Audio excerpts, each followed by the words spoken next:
समय की बात है कि भरतपुर राज्य में भान सिंह नाम का एक राजा राज करता था। वह बहुत ही दयालु और धार्मिक स्वभाव का व्यक्ति था। वह अपनी प्रजा को हमेशा खुश रखता था, परंतु उनके पास सब कुछ होते हुए भी एक चीज की कमी थी, जिसकी वजह से वह बहुत दुखी रहता था।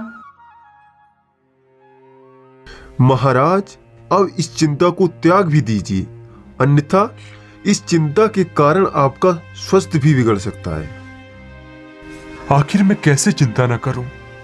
मेरे पास हर एक प्रकार का सुख होते हुए भी मैं संतान के सुख से वंचित हूं। मुझे हमेशा एहसास होता है कि मैं कितना अभागा हूं। जी महाराज, मैं आपके मन के दुख को समझ सकता हूं, किंतु महाराज, चिंता करने से किसी समस्या का समाधान तो नहीं होगा। इसलिए आप धैर्य रखें, क्योंकि समय के साथ सब ठीक हो जाता है। सुख और दुख मनुष्य के जीवन के दो पहलू हैं जो आते और जाते रहते हैं। इसलिए आपको ये सारी चिंताएं त्याग देनी चाहिए।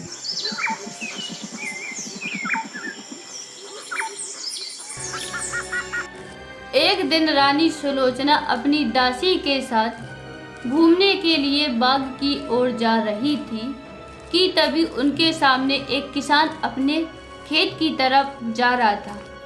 वह आदमी रानी को सामने से आता देख रुक जाता है और वहां से वापस जाने लगता है कि तभी रानी उसे आवाज लगाती है, अरे ओ किसान, रुक जाओ। हमें देखकर यूं अचानक वापस कैसे जाने लगे? रानी की आवाज सुनकर वह किसान रुककर वापस रानी के पास आता है। तुम मुझे देखकर वापस क्यों जाने लगे?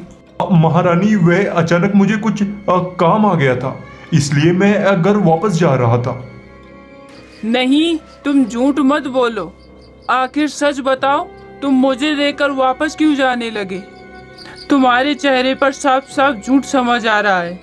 सच बताओ, वरना तुम्हें कठोर सजा दूंगी।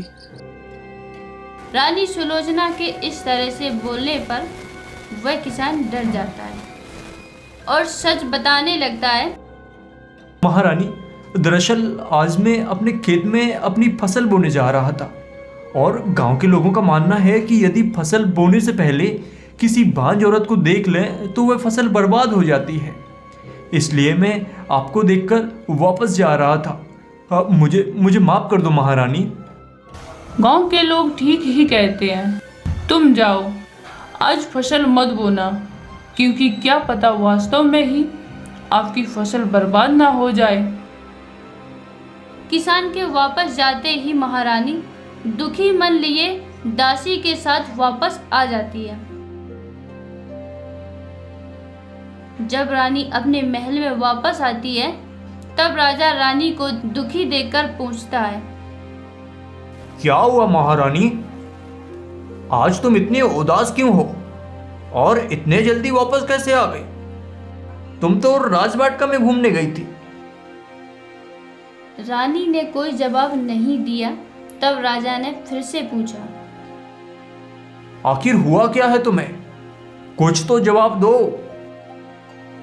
जिसके बाद रानी ने किसान के साथ हुई घटना राजा को बता देती है, जिसे सुनकर राजा अत्यंत क्रोधित होता है।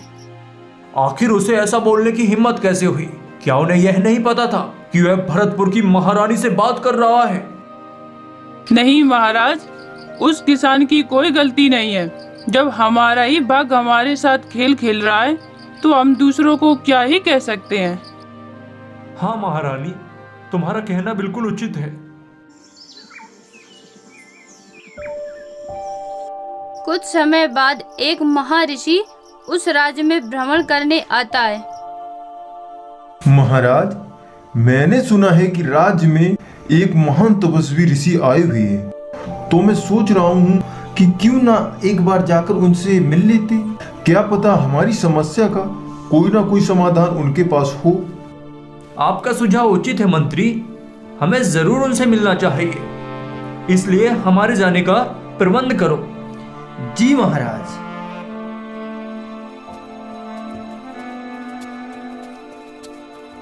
और फिर राजा अपने घोड़े पर सवार होकर निकल जाते हैं।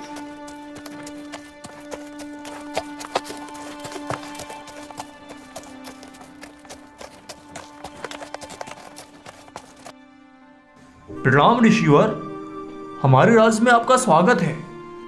आओ राजन, हमारे समीप बैठो। हे ऋषिवर, आप तो अंतर्यामी हैं और आपको हमारे यहाँ आने का कारण भी पता होगा। हाँ राजन, मुझे पता है कि आप यहाँ किस लिए आए हैं, परंतु देखो राजन, आपकी समस्या का समाधान आसान नहीं है। क्यों ऋषिवर, आप तो हर किसी की समस्या का समाधान निकाल ही देते हैं, तो मेरी समस्या का भी समाधान निकाल दीजिए ना महाराज। देखो राजन, आपकी समस्या का समाधान है, परंतु उनके लिए तुम्हें एक भयानक जंगल के बीचों बीच जाना होगा, जहां पर एक बुढ़िया रहती है। वो तुम्हारी समस्या को दूर कर सकती है। परंतु क्या महाराज? देखो राजन, वो बुढ़िया एक दानव के कैद में है।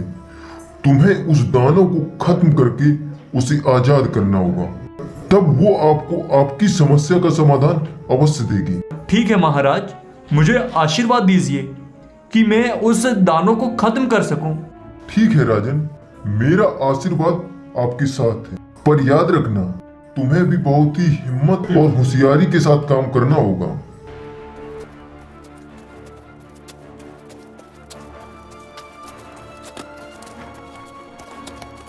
ऋषि से आशीर्वाद लेकर राजा घोड़े पर सवार होकर उस वन की तरफ निकल जाता है।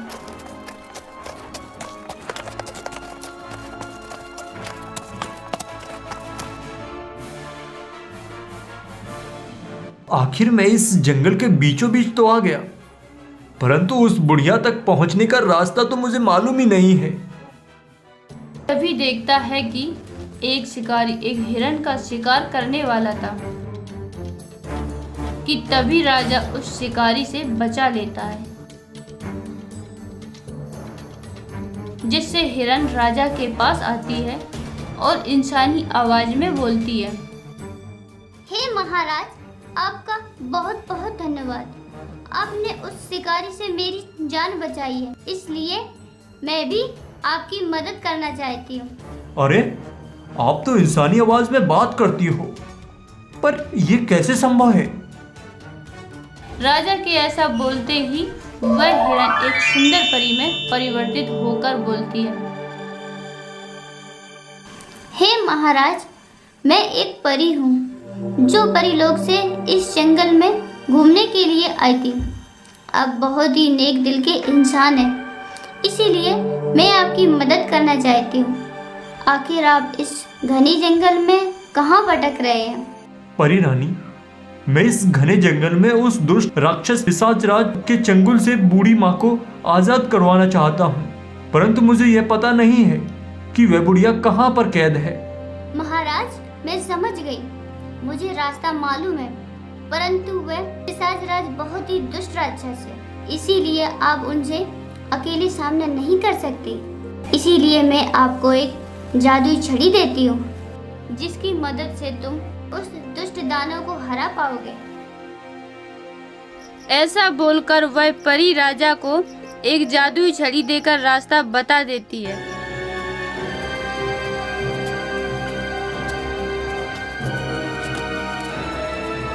और फिर उस दुष्ट दानव पर उस छड़ी से वार करता है, जिससे उस दुष्ट दानव का अंत हो जाता है।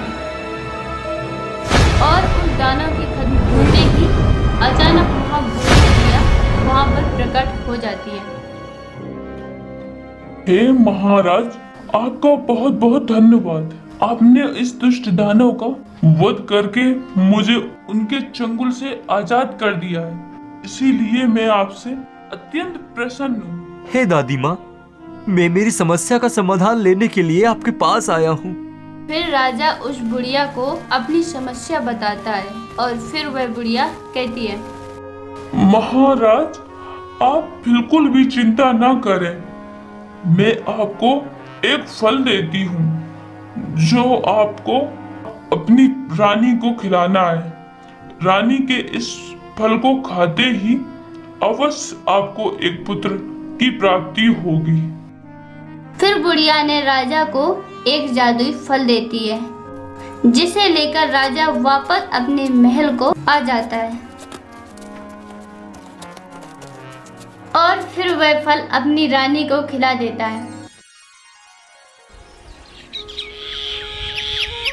और फिर कुछ समय बाद ही राजा को एक सुंदर पुत्र की प्राप्ति होती है।